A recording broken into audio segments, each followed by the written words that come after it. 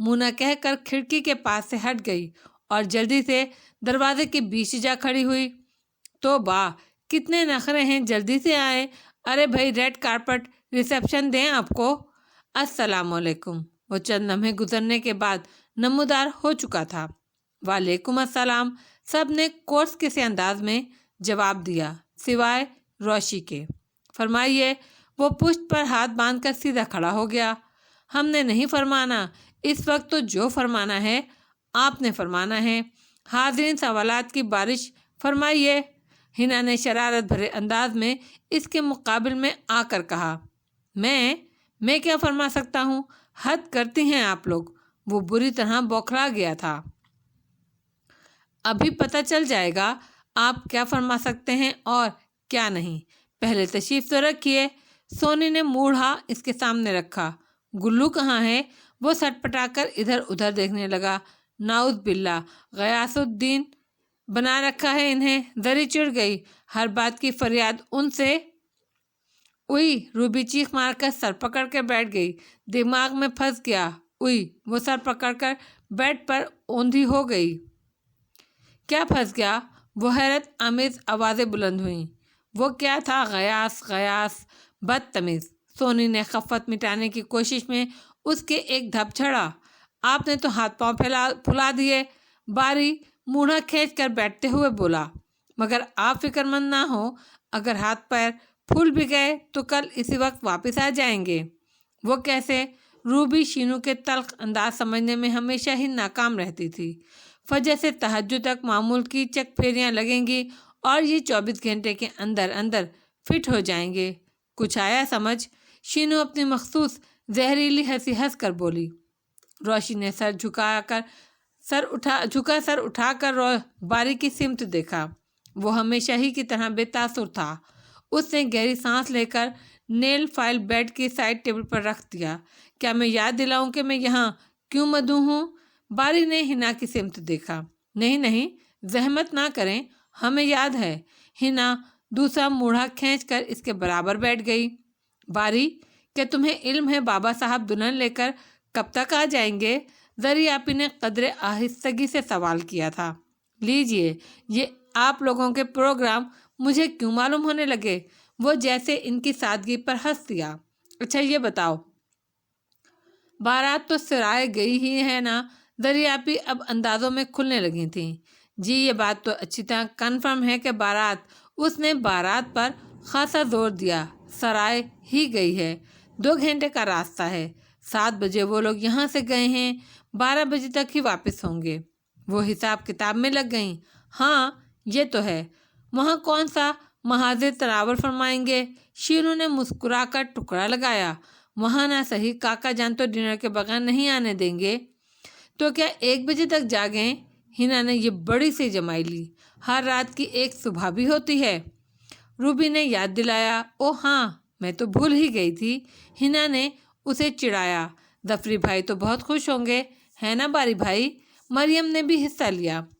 ہیں بہت، میں تو ہلکی روشنی میں بس کانوں تک چری بانچیں ہی دیکھ سکا۔ اس نے بھی سوا سیر بننے کا فیصلہ کیا۔ اچھا، اب ذرا حد میں ہی رہو۔ شینو کی سنجیدہ روح بلبلائی۔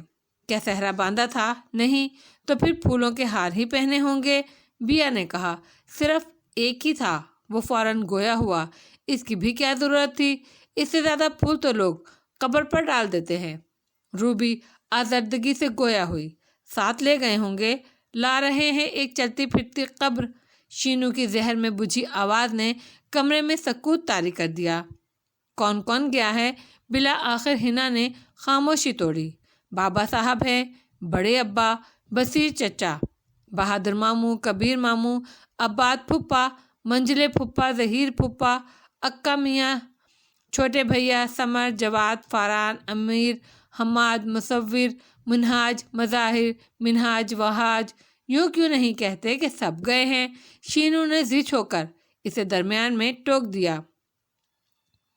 سب نہیں گئے، زردار ماموں، یاور چچا اور ندیم نہیں گئے، بڑی امی کے علاوہ کوئی خاتون نہیں گئیں۔ اب مجھے اجازت؟ وہ اٹھ کر کھڑا ہوا۔ ہم اجازت دیں گے، تو جانا، مانگتے کیوں ہو؟ شینو نے خاصے تکبرانہ انداز میں اس کی سمت دیکھا۔ بیڈ پر خاموش بیٹھی روشی نے بارے کی طرف بڑی جانچتی نظروں سے دیکھا۔ ایک خفت کی لہر لہجے بھر کو ابھری تھی اور فوراً ہی معدوم ہو گئی تھی۔ جائیے باری بھائی، بس یہی پوچھنا تھا۔ ہنا نے جیسے اس کی جان چھڑوائی۔ بیٹھا رہنے دو، اس بہانے کچھ آرام ہی مل رہا ہوگا۔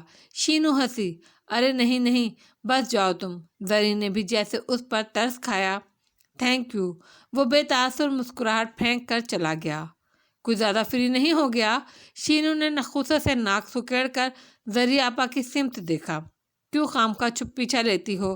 وہ کیا کر سکتا ہے بیچارہ، بے بس اور مجبور۔ زری آپا نے شینو کو جیسے اس کے بے رحم رویے کی جانب توجہ دلائی۔ اور بھائی لڑکیوں، چلو اپنے اپنے ٹھکانے پر، میں تو کچن دیکھتی ہوں۔ ماما بلی تو ہمیں غائب پا کر خود بھی بستر میں غائب ہو چکی ہوں گی۔ وہ اپنے مخصوص انداز میں مسکرائیں۔ چند لمحات کے بعد کمرہ منتشر محفل کا منظر پیش کرنے لگا، باقاعدہ دھکم پیر تھی۔ کب تک بیٹھا رہوں؟ ارے بیمار ہی تو ہے، تم اس طرح بیٹھی ہو جیسے میت کے سرہانے پر۔ وہ بری طرح حالت غضب میں تھا۔ تمہارے منہ میں خاک، زبیدہ بلبلا کر رہ گئی۔ اسی لیے لائے تھے مجھے گھر میں بیٹھی جنازہ روتی رہوں؟ 3 تو ان ہاتھوں سے مٹی تلے سلائے ہیں، اب کیا؟ اس کی آواز ابھری۔ خبر بھی ہے تمہیں؟ 3 دفعہ بے ہوش ہو چکا ہے بد نصیب۔ تمہیں گھر میں گھستے ہی سوائے روٹی کے کچھ نظر نہیں آتا؟ وہ رو دیں، ڈاکٹر کے پاس نہیں لے گئیں؟ پدری محبت نے یکدم جوش مارا تھا، اٹھ کر اس کے پلنگ کے نزدیک چلا آیا۔ ارے یہاں تو چنے بھنے جا رہے ہیں ڈاکٹر۔ کیا رٹ لگا رکھی ہے ڈاکٹر ڈاکٹر؟ روکڑے دفن ہے اس کچے مکان میں؟ وہ چیخ پڑی۔ بچے پر مدنی چھائی جا رہی تھی۔ اس نے جھک کر بچے کو بازوؤں میں اٹھا لیا۔ دن بھر وزن کی بوریاں اٹھانے والے کو بچہ پھول کی طرح ہلکا لگا تھا۔ چل رہی ہے تو چل۔ اس نے بیوی کی جانب دیکھا۔ ذرا صبر کر، برقع لے کر آتی ہوں۔ بالو، دروازہ اچھی طرح بند کر لیجیے۔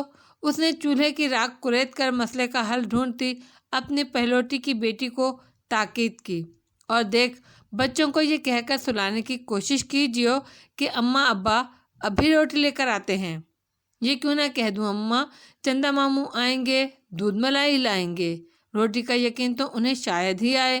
وہ زہریلے انداز میں ہنس کر بولی۔ برقع پہنتی زبیدہ نے اپنی مصروفیت میں اس کا جملہ نہیں سنا۔ خامد اور بچے کے پیچھے تیزی سے نکل گئی۔ ایمرجنسی کی وجہ سے سنوائی تو جلدی ہو گئی، مگر ساتھ ہی دوائیوں کی فہرست بھی اس کے ہاتھ میں تھما دی گئی۔ وہ ششندر سا دوائیوں کی فہرست اور قیمت کا اندازہ لگا رہا تھا۔ زبیدہ تو فہرست تھما کر اندر بچے کے پاس چلی گئی تھی۔ وہ شکست خوردہ انداز میں ہاسپٹل کے پچھواڑے آ کر ٹہلنے لگا۔ سیٹھ نے جو رقم دی تھی وہ تو پچھلے 3 دنوں میں دوائیوں اور گھر کے اخراجات میں اٹھ گئی تھی۔ ایک سوالیہ نشان اب دل میں ترازو تھا۔ خالی کشکول نظر آ جاتا ہے، خالی پیٹ، خالی جیب نظر نہیں آتی۔ آنکھوں کی ویرانی دکھائی دے جاتی ہے، وجہ دکھائی نہیں دیتی۔ ایک دولت اولاد ہے، ایک دولت غیرت ہے۔ کیا لٹاؤں، کیا گنواؤں؟ نفع کا سودا کون سا ہوگا؟ جان گنوا دوں، خلوص مشہور کر دوں، پر پیچھے رہ جانے والوں کا گھاٹا ہی گھاٹا ہے۔ ہر طرف خسارے کا سودا ہے۔ کوئی تجارت کروں؟ خالی ہاتھ۔ ازلی مزدور کی آنکھیں بے قیمت موتیوں سے جھلملانے لگیں۔ اندھیرے میں روٹی ڈھونڈنے آیا ہے۔ اچانک اس کے قریب سے خفیف آواز آئی۔ وہ چونک پڑا، آنکھیں پھاڑ پھاڑ کر آواز کی سمت دیکھنے لگا۔ بھائی، میں یہ رہا، ابھی زمین کے اوپر ہی ہوں۔ آواز پھر آئی۔ ذرا سا آگے بڑھ کر اسے بالآخر وہ زندہ لاش نظر آ گئی۔ تم یہاں زمین پر اس طرح کیوں لیٹے ہو؟ اندر ہسپتال میں کیوں نہیں آتے؟ تم تو بیمار دکھائی دیتے ہو۔ وہ اس کے قریب ہوا تو مخاطب کی حالت فوراً آشکار ہو گئی۔ ابھی خادمائیں چھپر کٹ سجا رہی ہیں، سجا چکیں گی تو صندل لگا کر مجھے عرق گلاب سے غسل دیں گی، پھر احتیاط سے چھپر کٹ پر رکھ دیں گی اور ریشمی زلفوں سے ہوا دیں گی۔ ہاں ہاں ہاں، کیا مجھ سے بھی زیادہ بد نصیب ہو؟ میں تو ابھی تک اتنا زہریلا نہیں ہوا۔ وہ آہستگی سے اس کے نزدیک بیٹھ گیا۔ ہو جاؤ گے، ہر بات کا آغاز بھی ہوا کرتا ہے یا نہیں؟ مت ڈراؤ بھائی، 8 پہر کوئی اچھی بات سننے کو نہیں ملتی، میں تو کوئی حل سوچنے اس طرف نکل آیا تھا۔ وہ بے چارگی سے بولا، جن کی جیب خالی ہو سوچ سے نہیں بھرا کرتی۔ وہ اجنبی پھر تلخی سے ہنسا، کیا کرتے ہو ویسے؟ خون پلا رہا ہوں اولاد کو، ایک ایک کر کے چراغ بجھ رہے ہیں، خون بھی کافی نہیں، مزدوری کرتا ہوں اور کوئی ہنر پاس نہیں۔ وہ لاچار انداز میں بیٹھ گیا۔ محاورے والا خون پلاتے ہو یا اصلی؟ اجنبی نے چمکتے ستاروں پر نظریں جما کر سوال کیا۔ اصلی کیا مطلب؟ میں واقعی نہیں سمجھا۔ مال تمہاری رگوں میں دوڑ رہا ہے، اندر ہسپتال میں تمہارے خون کے طلبگار لال ہرے سرمئی کڑک کاغذ لیے تمہارے انتظار میں ہیں۔ منت مان لو، اگر تمہارے خون کی طلبگار کوئی موٹی آسامی مل گئی تو روپے کا تیل مسجد میں چراغ میں ڈالو گے۔ اب مسجدوں میں چراغ کہاں جلتے ہیں، بجلی کے فانوس چمکتے ہیں۔ وہ گمسم انداز میں گویا ہوا، ہاں، مسجد کی دیواریں ہیٹر سے گرم ہوتی ہیں، ایک ایک کے سر پر 2 پنکھے چلتے ہیں، گیزر ہیں، اوور ہیڈ ٹینک ہیں، انڈر گراؤنڈ ٹینک ہیں، موزیک فلور ہے، ٹائلوں والے برآمدے ہیں۔ کیسی سہولت کی نماز ہے، کاش ہم کوئی مسجد ہی ہوتے۔ لا حول ولا قوت۔ اس نے فوراً اجنبی کی گفتگو پر لاحول پڑھ کر مداخلت کی، برا کیوں مانتے ہو؟ اتنے چاو سے انسان مسجد سنوارتا ہے، تھوڑا قصیدہ تو چلنے دو۔ سنوارنا بھی چاہیے، مسجد اللہ کا گھر ہے۔ اس کی مذہبی حس اجنبی کی ذہنی آوارگی پر تڑپ کر رہ گئی۔ اور قرآن میں وہ خود کہتا ہے، ہم انسان کے اتنے قریب ہیں، اس کی شہرت سے بھی زیادہ۔ وہ تو صاحب قدرت و مختار ہے، اس کے سامنے تو دیواریں بھی گونگی نہیں۔ مگر بھائی، ہم تو پھر انسان ہیں، کوئی دیوار تو نہیں۔ یہ فیصلہ کرنے والے کا اختیار ہے کہ وہ دیواریں سجائیں یا انسان کی مدد کو آئیں۔ اس نے تو دیواروں میں موتی پرونے کا حکم نہیں دیا، اس نے تو جگہ جگہ انسان کی ہی اہمیت دی ہے۔ یہ اندھی عقیدت بھی نہیں ہے، محض برتری کی دوڑ ہے۔ کلیسا سجے، مندر جواہر سے چمکے، ہیکل میں سونے کی کیلیں گڑھیں، ہم کیوں پیچھے رہیں؟ انسان تو روز پیدا ہوتے ہیں، عبادت گاہیں روز تھوڑا ہی بنتی ہیں۔ چلو مسجد والی منت نہ مانو، یہی مان لو کہ اگر کسی ساہوکار کو میرے خون کی پیاس لگی تو کسی بھوکے کو پیٹ بھر کھانا کھلاؤں گا۔ اب تو ٹھیک ہے۔ اجنبی نے اندھیرے میں اس کے تاثرات دیکھنے کی کوشش کی۔ کیا خون بیچ کر اتنے پیسے مل جائیں گے کہ بچے کی ساری دوائیاں آ جائیں؟ اس کے اندر ایک عجیب سا ولولہ سا بیدار ہو چکا تھا۔ ارے دوائیاں بھی آئیں گی، رضائیاں، دلائیاں، ملائیاں سب آ جائیں گی۔ جا اندر جا کر کسی گرگے کو اپنا خون کا ذائقہ تو چکھا، پھر دیکھ تماشا۔ اتنا آسان؟ اس کی رگ رگ میں خوشی دوڑنے لگی۔ آنکھوں کے سامنے بچہ جاوید میاں داد والے شاٹ کھیلنے لگا۔ وہ یکدم اٹھ کر کھڑا ہوا۔ بچہ کھیل رہا تھا، گلاس بھر دودھ پی رہا تھا، سارے گھر والے کباب پراٹھے کھا رہے تھے۔ بھائی تمہارا نام کیا ہے؟ گم ہو گیا ہے۔ وہاں سے وہ فلسفیانہ انداز میں بولا، کیا نشہ کرتے ہو؟ وہ جاتے جاتے رک کر پوچھنے لگا، جس طرح کامیابی کا نشہ ہوتا ہے اسی طرح نامرادی کا بھی ایک نشہ ہوتا ہے، عادت، ہر نشے کی بری۔ تم نے پوچھا ہے کیا نشہ کرتا ہوں؟ وہ ہنسا، آپ کی مخمور آنکھوں کی قسم، میری میں خواری ابھی تک راز ہے۔ وہ تھکن لہجے میں شوخی پرونے کی کوشش کر رہا تھا۔ پڑھے لکھے بھی لگتے ہو۔ اسے حیرت بھی ہوئی اور ترس بھی آیا، لگتا تو جانے کیا کیا ہوں، پر وہ نہیں لگتا جو ہوں۔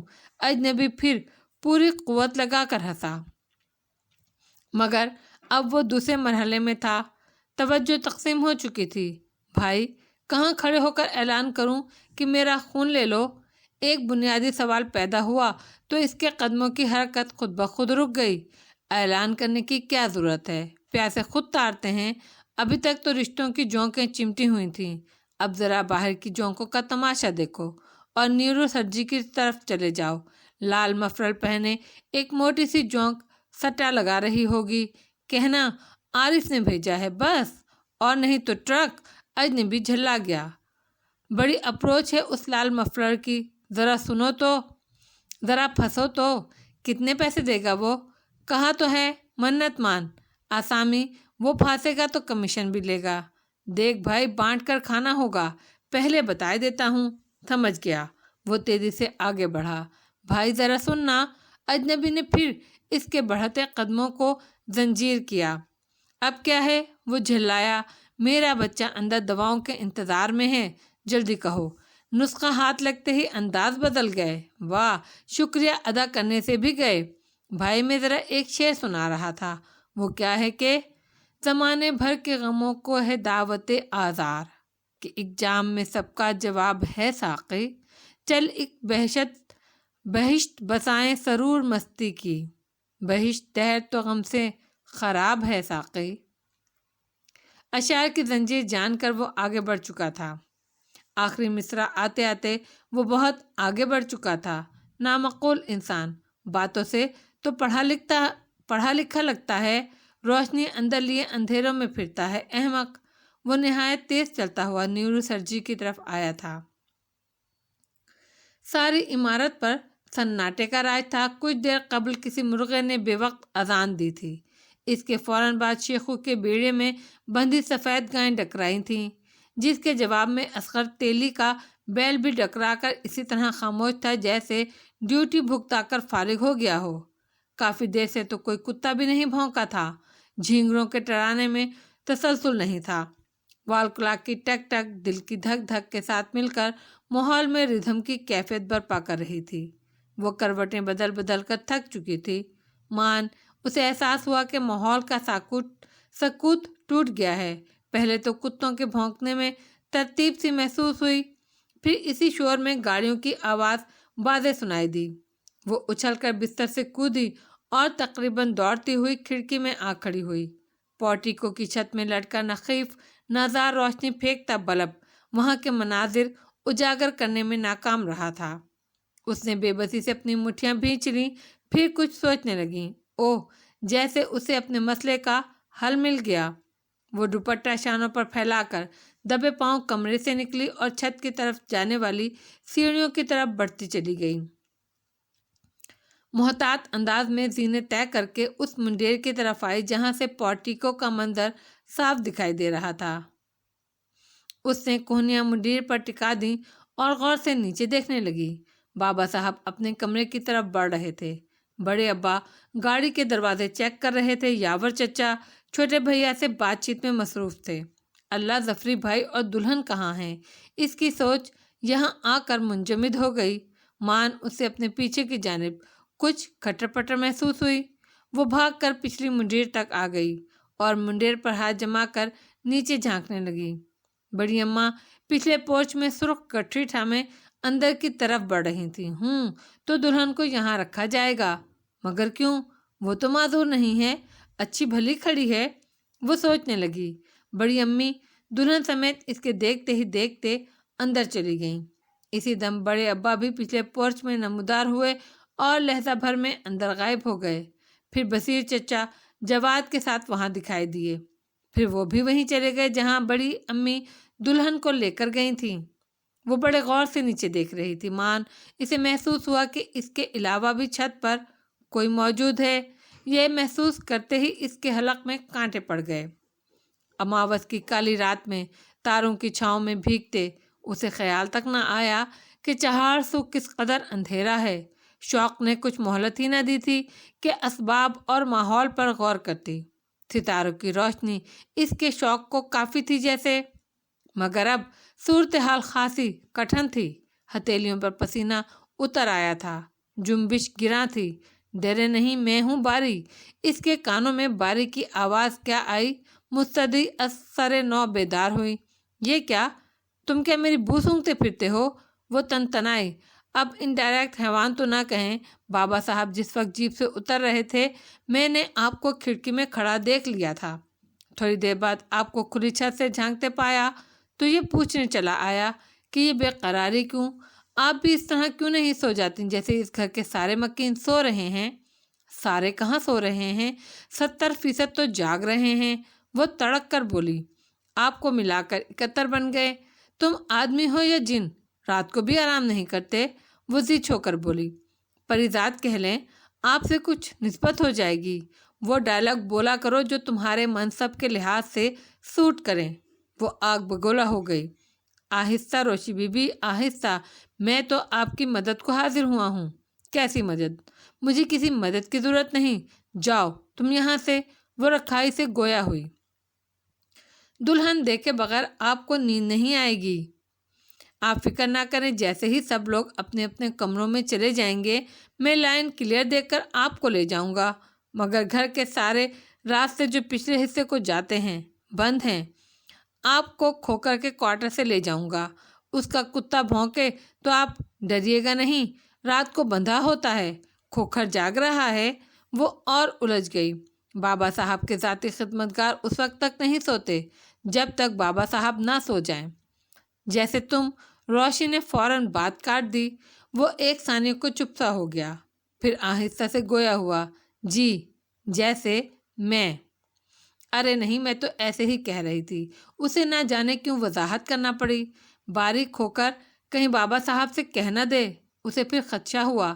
فکر نہ کریں، یہ میرا درد سر ہے، آپ کو کچھ نہیں ہوگا۔ آئیے آپ اپنے کمرے میں میرا انتظار کریں۔ وہ زینے کی طرف بڑھا تو وہ بھی اس کے پیچھے پیچھے چل پڑی۔ اسے بیٹھے بیٹھے پے در پہ جمائیاں آنا شروع ہو گئیں، مگر باری کی طرف سے کوئی سگنل نہیں ملا۔ یا اللہ، کہیں بھول تو نہیں گیا؟ اس نے گردن موڑ کر گہری نیند سوئی ہوئی ہنا کو دیکھا۔ ایک یہ لوگ ہیں، انہیں کوئی فکر نہیں، دن بھر ہڑ بونک، رات بھر پڑھ کر سو گئے۔ یہ صرف میرے ذہن میں ہی کیوں سوال جاگتے ہیں؟ ان سب کی طرح کیوں نہیں ہوں میں؟ مجھے کیا تجسس ہے؟ میں حاصل اور موجود پر مطمئن کیوں نہیں ہوں؟ وہ انگلیاں چٹخا چٹخا کر سوچوں کے جال میں الجھی ہوئی تھی۔ گلو آپا، مونا باجی، یہ لوگ بھی کتنے سنجیدہ ہیں، مگر عجیب بے حس ہیں، کسی بات پر چونکتی ہی نہیں، کسی بات کا نوٹس ہی نہیں لیتی۔ اور بابا صاحب کہتے ہیں میں بے وقوف ہوں۔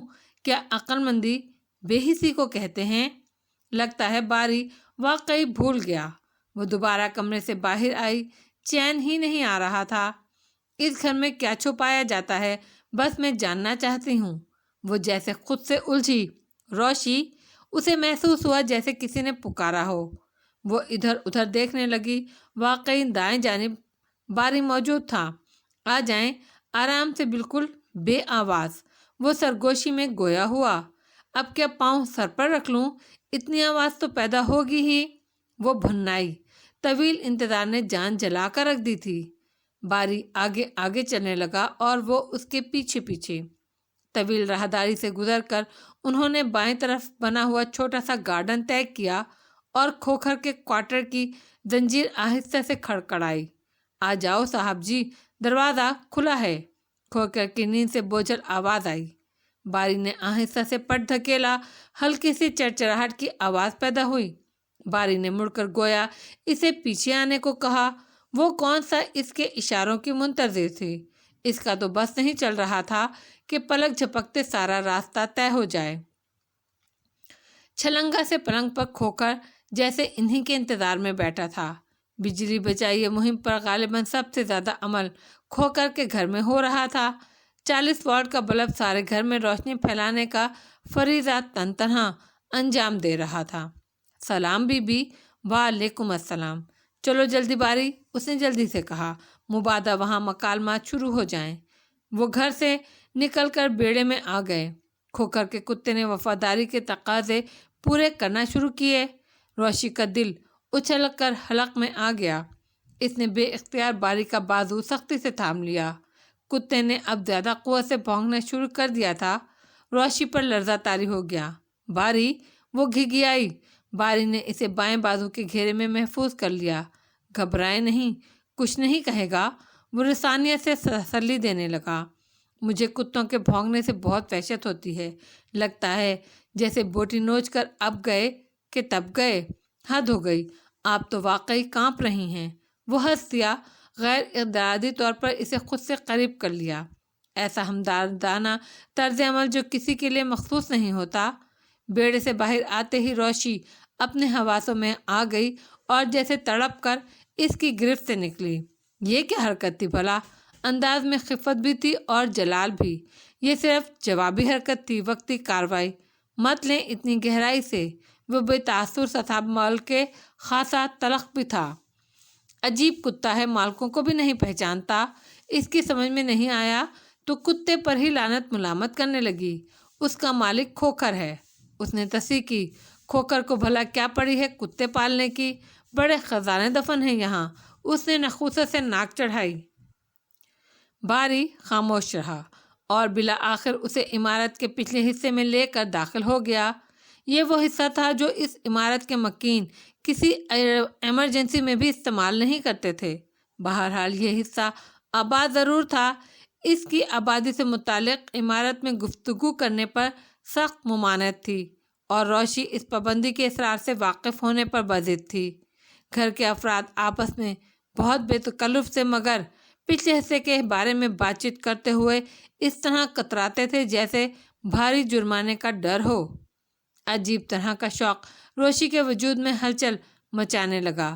فاتحانہ جذبہ تھا، کوئی بڑی مہم سر کرنے کا، کسی میدان میں نمبر 1 آنے کا، کچھ اپنی خودسری کی احمقانہ سی خوشی۔ آئیے، وہ ایک تاریک راہداری میں بند دروازے کے سامنے رک گیا۔ کیا ظفری بھائی بھی اندر ہیں؟ وہ ہچکچائی۔ نہیں، وہ بڑی امی کے ساتھ اس طرف گول کمرے میں ہیں۔ بڑی امی؟ کیا وہ ابھی تک جاگ رہی ہیں؟ وہ گھبرا گئی۔ جی ہاں، ظفری بھائی کی طبیعت کچھ اچھی نہیں ہے۔ اب بھی نہیں؟ آج بھی نہیں؟ اس کے منہ سے بے ساختہ نکل گیا۔ باری خاموش رہا۔ کیا اس حصے میں بھی کوئی گول کمرہ ہے؟ جی، باری نے نہایت اختصار سے جواب دیا۔ میں اندر چلی جاؤں؟ اگر بڑی امی آ گئیں تو؟ یہ سوچنا اب آپ کا کام ہے۔ وہ جھلا گیا۔ سارے حل بتائے ہیں، اب یہ بھی بتاؤ کتنا سخت گناہ کیا میں نے۔ 1 منٹ کی بات ہے، دلہن دیکھیے اور واپس آ جائیے۔ آپ نے کیا قصیدہ لکھنا ہے؟ وزیر ہو کر بولا۔ دلہن ہی تو دیکھنا چاہتی تھیں آپ۔ ہاں ہاں، اچھا بگڑو تو مت۔ وہ چھپاک سے اندر داخل ہو گئی۔ دیکھیے پپا، اگر میرا دل وہاں نہیں لگانا تو میں راتوں رات واپس آ جاؤں گی، پہلے سے بتائے دے رہی ہوں۔ ارے بھائی، وہاں سے تو تمہارا دل کبھی واپس نہیں آئے گا۔ درجن بھر خوبصورت لڑکیوں کی تو تم آنٹی ہو۔ ہائے اللہ، اب اتنی بزرگ تو نہیں بن رہی میں۔ وہ بسوری۔ بھائی، بزرگی تو تمہیں تمہاری پیدائش سے پہلے مل چکی ہے۔ تمہاری 3-4 بھانجیاں تو تم سے پہلے استقبال کو موجود تھیں۔ منیب احمد نے کہا لگایا۔ اچھا، جب میں جاؤں گی تو کیا وہ سب خالہ خالہ کہہ کر مجھ سے لپٹ جائیں گی؟ یہ تم اچھا خاصا قابل قبول جملہ کہہ کس طرح رہی ہو؟ مجھے تو یوں محسوس ہو رہا ہے جیسے کہہ رہی ہو چڑیلیں چمٹ جائیں گی۔ لا حول ولا قوت۔ نومی بھائی، آپ بھی چلے نا۔ اللہ کی پناہ، میں باز آیا اس قدر خوفناک بزرگی سے۔ درجن بھر حسین زنانہ آوازیں، وہ بھی ماموں کی۔ توبہ توبہ۔ اس نے پاؤں سے جرابیں کھینچ کر ماہین کے سامنے نچائیں۔ اچھا یہ مت کریں، مجھے متلی ہونے لگتی ہے۔ اس نے دوسری طرف منہ پھیر لیا۔ تم بھی چلے جاؤ، کوئی حرج نہیں، ابھی تو پورے 20 دن ہیں تمہاری واپسی میں۔ منیب احمد نے نعمان احمد کو، جو ان کے اکلوتے فرزند ارجمند تھے، مخاطب کیا۔ موڈ نہیں بن پا رہا، پھر صحیح۔ اس نے شاہانہ انداز میں ماہین کو چڑھایا۔ ممکن ہے جبیں اور شاہین بھی آج کل یہاں موجود ہوں۔ پھر تو آپ مجھے آج ہی روانہ کر دیں۔ دونوں کے بچے جب اکٹھے ہوں گے نا تو اف میری توبہ، لگتا ہے جو گنڈا میں انہیں خیمہ میسر نہیں، جنگل میں رہتے ہیں۔ بری بات بیٹا، وہ بچے ہیں اور بچے ایسے ہی ہوا کرتے ہیں۔ ماہین منہ بنا کر خاموش ہو گئی۔ نعمان کمرے سے باہر چلا گیا۔ ماہی بیٹا، ادھر آؤ میرے قریب۔ منیب احمد نے اسے محبت سے اپنے پاس بلایا۔ جی۔ وہ آہستہ سے اٹھ کر ان کے قریب چلی آئی۔ دیکھو بیٹا، تمہاری بجو نازنین کا سسرال 2 حصوں میں بٹا ہوا ہے۔ 2 حصوں میں؟ ماہین نے حیرت سے منیب احمد کے سفید ریش سے آراستہ چہرے کی سمت دیکھا۔ ہاں، تمہاری بجو کے دادا سسر بہاول علی خان کو انگریز سرکار نے جنگ عظیم اول میں شاندار کارکردگی پیش کرنے پر جاگیریں عطا کی تھیں۔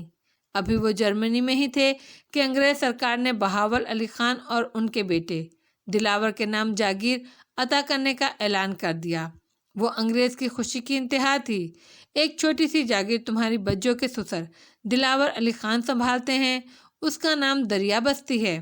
دوسری ان کے 2 بیٹوں کے سپرد ہے جو دریا بستی سے 20 میل کے فاصلے پر ہے، اسے یہ لوگ سرائے کہتے ہیں۔ وہ بھی چھوٹے چھوٹے 2-3 دیہاتوں پر مشتمل ہے۔ مگر پپا، بجوں کی وفات کے بعد دریا بستی والے مجھے کیا حیثیت دیں گے؟ ہمارا ان سے رشتہ برقرار ہے بیٹی۔ نازنین کے 2 بچے وہاں موجود ہیں، ایک لڑکی روشان ہے اور دوسرا اس سے بڑا بیٹا جواد۔ تو پھر وہ الجھی، تو پھر یہ کہ تم ان کی خالہ ہو، حقیقی خالہ۔ آپ بھی تو نانا ہیں، آپ کیوں نہیں جاتے؟ میں بھی جاؤں گا، پہلے آپ کبھی وہاں گئے ہیں؟ ماہین کے ذہن میں ایک دم سوال پیدا ہوا۔ ہاں، ناز کی شادی کے بعد 2-3 مرتبہ جانا ہوا، پھر میں یوگنڈا واپس چلا گیا۔ اس وقت تم پیدا نہیں ہوئی تھی۔ پھر کیا مدتوں وطن واپس آنا نہ ہوا؟ ناز کے خط و فون پہنچتے رہے، پھر اچانک یہ رابطے بھی ختم ہو گئے اور ایک روز اس کے انتقال کی خبر پہنچ گئی، اس وضاحت کے ساتھ کہ وہ عرصے سے بیمار تھی۔ میری سمجھ میں نہ آیا کہ اسے کیا بیماری تھی۔ 17 سال کی عمر میں اس کی شادی ہوئی، نہایت قابل رشک اٹھان اور صحت تھی۔ اللہ نے حسن بھی بہت دیا تھا۔ اپنی سہیلی کی سالگرہ پر گئی تھی، وہیں دلاور علی خان کی اہلیہ نے پسند کر لیا۔ ہم اتنی کم عمر میں اس کی شادی کے حق میں نہیں تھے، مگر بھائی ان کے سامنے کچھ پیش نہ گئی۔ تمہاری امی بھی رشتے پر خوش تھیں، وہ کہا کرتی تھی کہ اس کی شکل مہارانیوں جیسی ہے، اسی لیے اللہ نے یہ سب کیا ہے۔ اس کی شادی ایسی ہی جگہ پر مناسب ہے، دولت، اقتدار، رسوخ، خدام۔ میں نے ایسے ہی خواب دیکھے تھے اپنی بیٹی کے لیے۔ ان لوگوں نے فی الفور شادی مانگی، وہ سینئر کیمبرج سے فارغ ہوئیں اور ہم نے شادی کر دی۔ وہ خوش تھیں؟ ماہین نے کھوئے ہوئے انداز میں سوال کیا۔ تمہاری ماں کے بقول بہت خوش، ورنہ ہمیں کیا پڑی تھی اسے بوجھ کی طرح اتار پھینکیں۔ کون سی عمر نکلے جا رہی تھی؟ ان کے دلہا کیسے تھے؟ اللہ اسے سلامت رکھے، موجود ہے، تم دیکھ لینا۔ اچھا، وہ دریا بستی رہتی تھی یا سرائے؟ بیاہ کر تو دریا بستی گئی تھیں، بعد میں جو اس کے خط آئے تھے ان پر سرائے کا پتہ درج تھا۔ مگر اس سے کیا فرق پڑتا ہے، دونوں جاگیریں انہی کی ہیں۔ جی، تم کیا سوچنے لگیں؟ منیب احمد نے اینک کے پار سے اسے گھورا۔ کیا وہ کبھی یوگنڈا گئیں؟ نہیں، لکھا کرتی تھیں کہ آئیں گے۔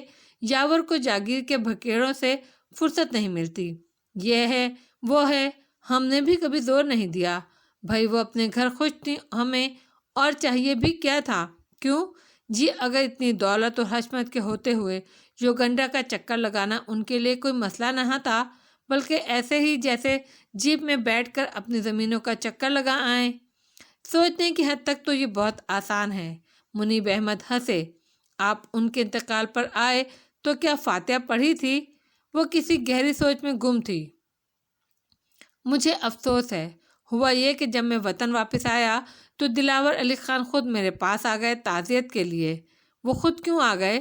جاگیر کا کوئی حرج نہیں ہوا؟ وہ تنک کر گویا ہوئی۔ اتفاق سے وہ شہر آئے ہوئے تھے، وہ اپنے کاموں کے سلسلے میں شہر آتے رہتے ہیں، یہ کوئی نئی بات نہیں تھی۔ چلیں خیر، وہ آ گئے، پر آپ کو جانا تو چاہیے تھا نا۔ ہماری 7 پشتوں میں کوئی وکیل نہیں گزرا، پھر یہ روح تم میں کہاں سے آ گئی؟ وہ مسکرا کر بیٹی کو دیکھنے لگے۔ دیکھیے پپا، میں تو اس جاگیردارانہ نظام کے ہی سخت خلاف ہوں، یہاں انسانیت نہیں ملتی۔ آپ نے سب سے بڑی اور پہلی غلطی یہ کی بیٹی جاگیرداروں میں بیاہی، دوسری یہ کہ پلٹ کر خبر نہیں لی، تیسری یہ کہ بیٹی کو ملوانے کے لیے ان پر دباؤ نہیں ڈالا، چوتھی یہ کہ ان کی فاتحہ ان کی قبر پر پڑھنے نہیں گئے۔